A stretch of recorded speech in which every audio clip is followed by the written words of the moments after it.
अखिलेश के बयान पर मथुरा में गौ सेवा करने वालों ने नाराजगी जताई है। अखिलेश यादव के बयान पर मथुरा में गौ सेवा करने वाले और गौशालाओं में ग्वारिया का काम करने वाले लोगों ने कहा कि गाय हमारी माँ है और माँ की सेवा करने में कोई भी बदबू नहीं आती। नमस्कार साथियों, आज आप देख रहे हैं गोवर्धन क्षेत्र, जहां गोवर्धन जो है अपने आप में भगवान श्री कृष्ण का उठाया वही पर्वत गोवर्धन के नाम से विश्व विख्यात है। यह वही नगरी है। भगवान श्री कृष्ण ने गाय चारण की थी, गौ चारण किया था और यही भगवान ने अपनी लीलाओं का आधार दिया था। और यह वही स्थल है जहाँ 21 किलोमीटर की परिक्रमा लगती है और मैं उसी स्थल के पास में खड़ा हुआ हूँ जो सूरश्याम गौशाला के नाम से जाना जाता है, पारासौली गांव के नाम से जाना जाता है। मैं बात करता हूँ सियासत को लेकर, जो अखिलेश यादव जी ने सियासत में इस समय जंग छिड़ी हुई है, जो उन्हें गौशाला और गायों में दुर्गंध आती है। मैं बात करता हूं गायों को लेकर।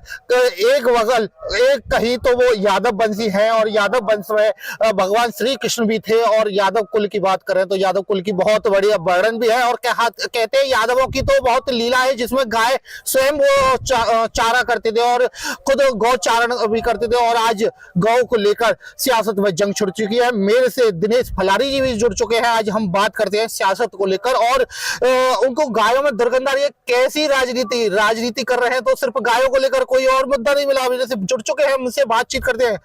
फलारी जी, पहले तो हम आपसे बातचीत करेंगे कि आपको गौशाला में आप खड़े हैं, गाय इतनी सारी है, कहीं आपको दुर्गंध तो नहीं आ रही है?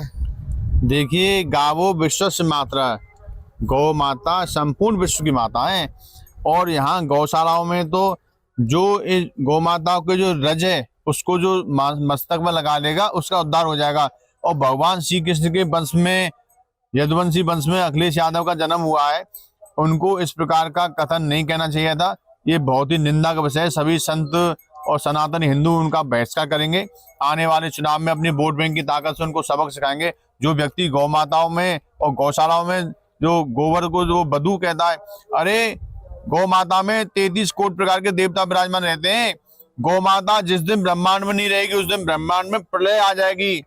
अरे अखिलेश यादव जी, तुमने ये जो बयान दिया है वो बहुत ही निंदनीय है। ऐसा बयान कभी नहीं देना चाहिए। गौ माता के से ही संपूर्ण विश्व का जो क्रियाकलाप चल रहा है। जिस दिन गौ माता नहीं रहेगी ना, उस दिन इस धरती पे प्रलय आ जाएगी। मैं बात करूं तो राजनीति को लेकर इन्होंने कहीं ये राजनीति के लिए एक नया मुद्दा तो नहीं छेड़ा। भाजपा सरकार है अपने सनातन को लेकर जुड़ी हुई है, जो सनातनियों से जुड़ी हुई है, और हर जगह पर गाय की रक्षा के लिए हर संसद में बात छिड़ रही है। कहीं ये राजनीति का हिस्सा तो नहीं है? देखिए, पहले जब विपक्षी सरकार थी तब तो हज हाउस बनते थे, मदरसे बनते थे, मस्जिदें बनती थी। और जब से ये योगी मोदी की सरकार आई है तब से गौशालाएं बन रही हैं, गौ माताओं का ध्यान रखा जा रहा है। संपूर्ण देश में सनातन धर्म की जो पताका पहनाई जा रही है। तो इन लोगों को सनातन धर्म से पहले से ही नफरत थी। ये लोग हिंदुओं के विरोध में कानून बनाते थे। कांग्रेस सरकार ने एक ऐसा काला कानून बनाया, वर्शिप एक्ट 91, जो आज भी हमारे मठ मंदिरों पर कुठाराघात हुआ है उससे। तो ये लोग केवल हिंदुओं के वोट लेने का काम करते हैं और जितने भी कानून बनाते हैं मुस्लिमों के समर्थन में कानून बनाते हैं। ये लोग इस्लाम के समर्थक हो गए, इसलिए ऐसे लोगों को तो गौशालाओं में, मंदिरों में घुसने भी नहीं देना चाहिए। अखिलेश जी पहले से भी कहीं ना कहीं सत्ता में ऐसी टिप्पणियों को लाकर सत्ता में कहीं ना कहीं जंग छेड़ देते हैं। इत्र का पार्क बना रहे हैं गौशालाओं में, उनको दुर्गंध आ रही है। इत्र के पार्क के लिए भी कहीं ना कहीं गाय के ही विशेष चीजों का उपयोग किया जाता है, इत्र के लिए भी, जहां तक मेरी समझ है। और बात करें गौशाला को लेकर, गाय इतनी जैसे सीधी बात नहीं जाती। मैं कैमरामैन से कहूंगा पहले तस्वीरें दिखाई जाए। खास गाय बैठी गई है और दिनेश फलारी जी बिल्कुल गाय के नजदीक खड़े हुए हैं और उनको कहीं भी दुर्गंध नहीं आ रही है। ऐसा चैनल का ही नहीं मानना है, ये भूतल पे देखने को भी मिल रहा है। यहाँ इतनी सारी जो गाय हैं, सियासत में कहीं भी कोई भी राजनेता के घर भी अगर मिल जाती है तो सनातनी की ये जो जंग छिड़ी हुई है, कहीं सनातन का जो ये हल्ला हो रहा है, हर जगह पर सनातन सनातन सनातन हो रहा है।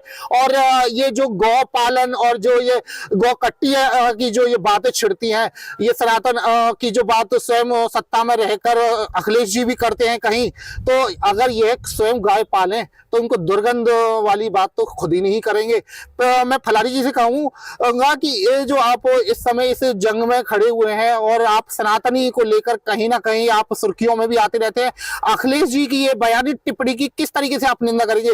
मैं बात करूं ये जो आज इनकी सियासत में जंग छिड़ चुकी है, अगर अखिलेश जी की इसी तरीके से अगर सत्ता में ये इस तरीके से सवाल करेंगे तो क्या कुछ कहोगे? देखिए, इन लोगों के इस तरह के बयानों से हिंदू इनसे नफरत करने लगा है। कांग्रेस तो बिल्कुल डूब ही चुकी है। इस प्रकार यदि ये बयान देंगे तो समाजवादी पार्टी की भी लुटिया डूब जाएगी। तो इन लोगों को सोच समझ के बोलना चाहिए। गौ माता को ऐसा कोई भी सनातनी नहीं है देश में जो गौ माता को अपनी माता नहीं मानता हो। कोई गद्दार ही होगा जो गौ माता से, जिसको दुर्गंध आती होगी, गौशालाओं से दुर्गंध आती है। गौ माता तो सबके लिए प्रिय है और गौ माता का दूध नहीं है, ये दूध अमृत है। जिस दूध को, इस अमृत को जो भी पिएगा वो निरोगी रहेगा। हम तो ये कहते हैं भारत सरकार से, प्रत्येक गांव में एक गौशाला होनी चाहिए और उस गौ माता का दूध बच्चों को, युवाओं को मिलना चाहिए, जिससे वो निरोग रहे। फलानी जी मैं बात करता हूँ, जो अखिलेश यादव जी ने ये बयान किया था, 1108 कुंडीय महायज्ञ भी चल रहा था और यज्ञ में जहां तक मेरी समझ है कि सामग्री में कहीं ना कहीं खाद्य गौ के जो गाय का जो गोबर होता है उसकी भी विशेष जरूरत रहती है। और सनातनियों की बात करें तो जो किसान है, जो समिला वगैरह इकट्ठी करते हैं, वो भी हवन में सामग्री में जरूर पड़ती है। ऐसी जो पावन जगह पर जहां उनको निंदा कर रहे हैं वो भी गाय को लेकर, ऐसी किस तरीके से कह सकते हैं ये सनातनी है और महायज्ञ कर रही है 1108 वाला? देखिए, वेदों में, पुराणों में लिखा हुआ है कि गौ माता के गोबर से बना हुआ उपला, गौ माता गोबर से बनी हुई धूप के बिना तो यज्ञ ही सफल नहीं होता। इनकी बुद्धि दिग्भ्रमित हो गई है। बिना गौ माता के सामग्री से, बिना गौ माता के दूध से आपका यज्ञ सफल नहीं होगा। तो ये किस देश में, ऐसे देश में, सनातन देश में रहते हुए इस प्रकार की जो भाषा बोल रहे हैं, ये लोग इस्लाम के समर्थक हैं, इसलिए वोट बैंक की राजनीति कर रहे हैं। मेरे से यहाँ अभी एक युवा है जो कि गौशाला की भूमि में भी खड़े हुए हैं, मैं उनसे भी बातचीत करूंगा। क्या कार्य पे रहते हो यहाँ पे आप? ग्वालागिरी करते हैं। ग्वालागिरी करते हो? कितने सालों से कर रहे हो? हम 3 साल तो हो गए हैं। क्या आपको 3 सालों में गायों के बीच में रहकर कहीं दुर्गंध आई थी क्या? नहीं थी हमें तो ये अखिलेश यादव जी को कहाँ से आ रही है दुर्गंध? कहीं इनके यहाँ कोई ऐसी जगह तो नहीं है जो टैंक खुल रहा हो और वहां से दुर्गंध आ रही हो, गायों पर टिप्पणी कर दी हो? नहीं, गाय के ऊपर तो ये मतलब वो कराया जा रहा है। नहीं, गाय तो एक अच्छी चीज है, बढ़िया वो है, मतलब सेवा करते हैं सभी लोग। पर ये मुस्लिम लोग हैं, इनको बदबू मारती है, जो इनके मांस मदिरा को खाते हैं। हिंदू को तो सेवा करते हैं सभी लोग, बढ़िया रखते हैं सब। आपको 3 साल रह गए, आपको 3 सालों के बीच में इस गाय की पावन धरा पर आपको रहते रहते आपको कहीं भी स्मेल वाली कोई चीज नहीं, आपको कोई नहीं आई। 3 साल से कोई स्मेल नहीं। हमारे बच्चे, हम साथ अपने इस तरीके से मान सकते हैं कि अखिलेश जी का कहीं ना कहीं कोई ना कोई शारीरिक कोई फॉल्ट हुआ है जिसकी वजह से उनसे स्मेल आई है। हाँ, कोई ना कोई उन्हें टैंक गया, कोई बहुत गंदगी का वो होगा, इसलिए उन्हें बुआरी होगी बदबू। ऐसे तो कोई मेरे से यहाँ के जो बासिंदे हैं, जो पास वाली गाँव गौशाला के है, इनसे भी बातचीत करते हैं। क्या कुछ कहोगे गौशाला को लेकर? और स्मेल वाली बातें जो आ रही हैं, दुर्गंध आ रही है, कहीं आपको भी तो नहीं आ रही है? सर, हमको तो कोई दुर्गंध नहीं। देखो, गौ माता जगत माता है जी, और अगर हम अपनी माता में से, हमारे से बदबू आएगी तो अखिलेश जी को तो ये सोचना चाहिए, अरे ये जन्म जननी गौ माता है, जिससे सनातन धर्म की सबसे बड़ी गौ माता है, इसके बगैर कल्याण नहीं होगा। और अखिलेश जी को ये बता देना 2027 में ऊपर टांग के रख दें, कभी जैसे कांग्रेस चली गई, जैसे अखिलेश चला जाएगा और हमसे आके सूट से हम गौशाला में मिल लें। अगर गौ माता के गौशाला में से उनको दुर्गंध आती है तो क्या व्यंजन कसाई खानों में से बदबू नहीं आती है? वो अपनी माँ के संतान है जिनको।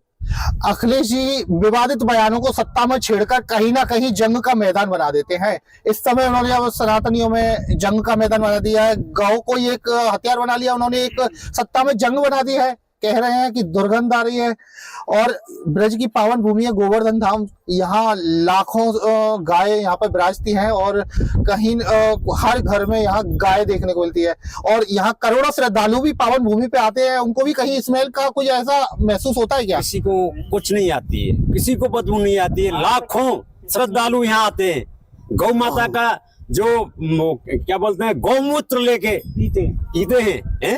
अच्छा, यहाँ श्रद्धालु आते हैं, गौमूत्र को भी पीते हैं सब। उससे क्या, जो शरीर में रोग होता है ना, रोगों का निवारण होता है। क्या मानोगे? इसलिए मैं कह रहा हूँ अखिलेश जी को गौमूत्र पीना चाहिए। उनकी बुद्धि खराब हो गई है, उनको किसी मेंटल हॉस्पिटल में एडमिट होना चाहिए अखिलेश जी को। मैं कैमरामैन से कहूंगा खास तस्वीरें दिखाई जाए। गाय है, यहाँ हमारी डिबेट चलती हुई पर गाय आई है। कितना शांति का ये प्रतीक है।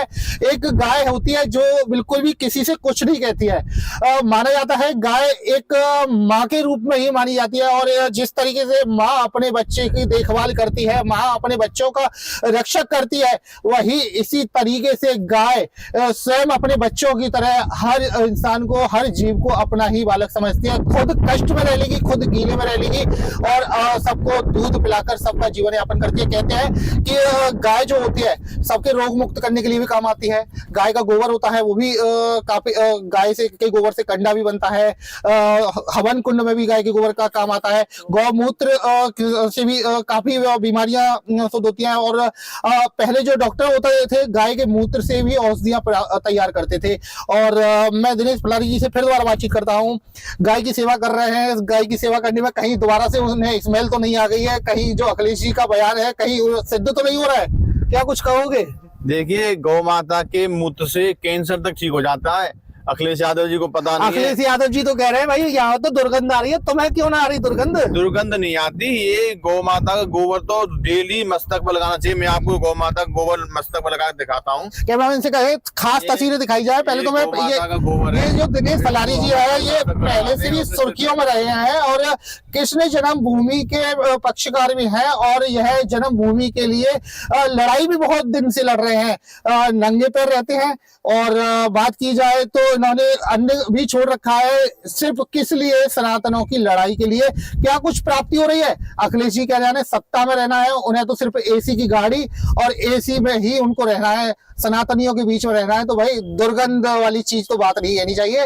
इत्र के अगर बगीचे में रहने की अगर आदत है तो अपने घर और महलों में बना लीजिए इत्र। गौशाला की भूमि में रहकर अगर इत्र और उसको बनाओगे तो क्या कुछ प्राप्ति होगी? जो गौशाला के में सो जाएगा ना जो व्यक्ति, उसकी सांस की बीमारी भी खत्म हो जाती है। अच्छा, सांस की बीमारी भी खत्म हो जाती है। गौ माता ऑक्सीजन देती है 24 घंटे। ये जानवर नहीं है, ये गौ माता है। गाँव विश्वास माता वेदों में लिखा है। तो अखिलेश यादव को तो वेद पढ़ने चाहिए, पुराण पढ़ने चाहिए। उनकी बुद्धि भ्रमित हो गई है। अखिलेश यादव जी तो पहले भी काफी टाइम सत्ता में रहे हैं और काफी टाइम राज भी किया है। इस तरीके से क्यों ऐसे बयान विवादित कर रहे हैं जो कहीं ना कहीं सनातनियों को से विरोध कराने के लिए ऐसी खड़ाई कर रहे हैं? क्या कुछ ये बयान कर क्या साबित करना चाहते हैं? और वो गौ माता की सेवा नहीं करते, इसलिए उन्हें बयान दिया है। जो व्यक्ति गौ माता की सेवा करेगा, जो गौ को माता मानेगा, वो इस प्रकार के बयान कभी नहीं देगा। वो यदुवंशी होगा, ऐसे बयान उनको नहीं देने चाहिए। अगर मैं बात करूं, आप भी यहाँ के बासिंदे हो, ब्रजवासी भी हो, और गौ की इस पावन भूमि पर खड़े हो, और गौशाला भी नजदीक है। मैं आप सभी से बात करूं तो किस तरीके से आप अखिलेश यादव जी का विरोध करोगे? किस तरीके से जो उनकी बयानित टिप्पणी की है, उन्होंने विवादित बयान दिया है, किस तरीके से आप सभी लोग उनका विरोध करोगे? देखिए, आने वाले चुनाव में अपनी वोट बैंक की ताकत से उनको सबक सिखाएंगे। वैसे तो हम उनसे कुछ नहीं कह सकते, लेकिन सनातन हिंदू समझ गया है कि ये लोग इस्लाम के समर्थक हैं। आपके घर में गाय है? हमारे घर में गौ माता है, हम डेली सेवा करते हैं। आपके घर में गाय है? कितनी गाय है? और आप सिर्फ दूध पीने के लोभ से आप गाय पालते हो या आप सेवा के लिए गाय पालते हो? देखिए, बच्चों को जो दूध मिलता है वो गौ माता का दूध यदि उनके अंदर चला जाता है वो अमृत होता है। और गौ माता की पूजा करनी चाहिए, चाहे स्वार्थ में पूजा करें, चाहे दूध के लिए पूजा करें। पूजा गौ माता की सेवा जरूर करनी चाहिए। क्या कुछ मानोगे गाय एक पीछे भी पहले भी बयान हुए हैं, गाय को राष्ट्र माता बनाने के लिए भी बहुत लोग इसमें जुड़े हुए हैं, अभियान को चला रहे हैं, गाय को राष्ट्र माता घोषित कराने के लिए जुड़ रहे हैं। क्या कुछ कहोगे गायों को लेकर? देखिए, हम तो मोदी जी से भी कहते हैं कि गौ माता को राष्ट्रीय गौ माता घोषित करते हैं। बिना गौ माता के, बिना राष्ट्रीय गौ माता के हिंदू राष्ट्र की कल्पना करना भी व्यर्थ है। गौ माता के बिना हिंदू राष्ट्र की कोई भी कल्पना नहीं की जा सकती।